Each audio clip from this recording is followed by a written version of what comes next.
Hey guys, so I thought I would make a video about something I had a lot of trouble figuring out, which is how to water my garden.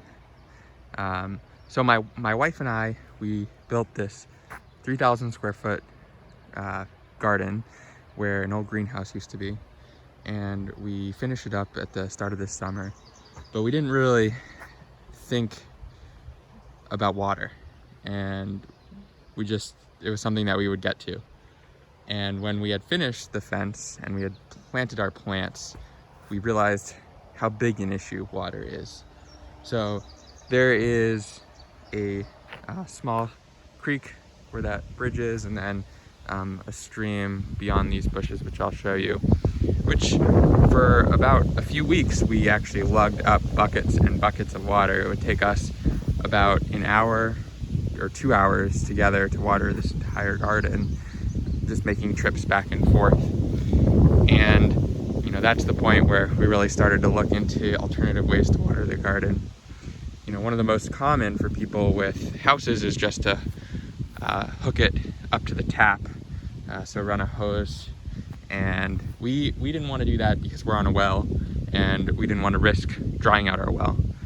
And our house is a little bit far away. Our house is over there. It crosses the stream. So the other idea was making a gravity fed system. So there's near that shed up there, there's a small stream that runs down that hill. I tried piping water down through the garden from there, and it was just such a low flow rate. And I was looking into drip irrigation systems using it, and it just wasn't economical, because in the winter we would have to take it all down. It seemed like a pain in the ass. So decided to scrap that idea. And what I ended up settling on is a sprinkler pump system. So we have a pump in our river hooked up to the electricity in our house that pumps a few hundred feet to this garden and uses 3 sprinklers. So I'll show you the sprinklers right now, and then I will turn on the pump so you can see what it does. So there's 3 sprinklers distributed throughout the garden. They're just like $8 or $10 Amazon ones that work pretty well. They spin and shoot up a pretty high jet of water. Right now, you see there's 3 heads. I actually only have one on each one. It helps maintain the pressure throughout the system.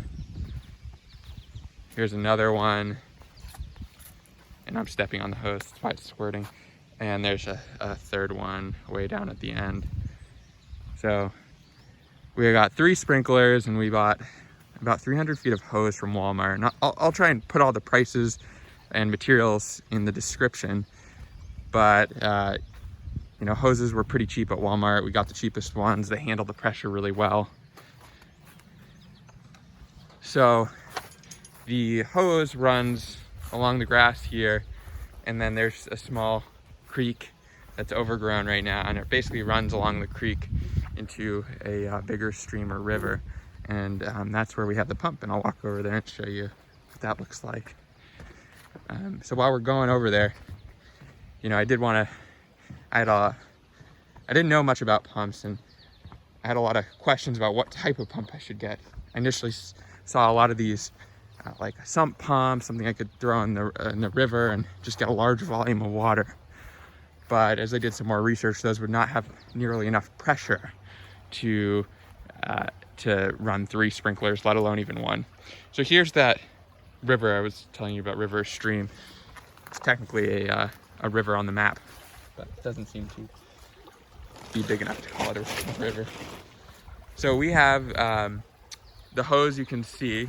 I'll shake a little. So that's going to the garden. That's the outtake of the pump. And we have the intake right here. And the intake goes up into our sprinkler pump. And so this is a Wayne, I think it's 1 horsepower. Yeah, 1 horsepower pump. And it's plugged into our house over there. And so the pump, I think, was around $200 on Amazon. We got a used one there. And then the intake line was like $40. And then we have a 1-way valve on the end and a filter, which is like another 20. Again, I'll throw links in the description. But when you're thinking about pumps, so I mentioned, you know, the horsepower is important. You want something that can send a lot of pressure to our sprinklers if that's your system. And then another thing I was confused about when looking at pumps is priming. So some pumps will advertise themselves as self-priming, most pumps won't. And the self-priming ones typically are much more expensive. You know, we're talking $400 or $500 for the same horsepower. So what priming is basically is there's a tank in here with the actual pump part and then this hose, and it's just making sure this tank and this hose is filled with water. And if you don't have a self-priming pump, then, you know, my worry was, do we have to fill this with water every time we use it? And the quick answer is no. As long as you get this nifty one-way valve on the very end of the hose, right here, you will not need to prime it every time. It should maintain a prime for at least a few days. It's not perfect. Water dribbles out, but overall it works pretty good. So all we do to turn the pump on, flip a switch, and the sprinklers are now going. I can walk over there and show you how they're working. But this has saved us an enormous amount of time, and we keep it on for about an hour a day. Maybe uses added about $10 of electricity to our monthly bill. And there's, I don't know how you can see that in the sun.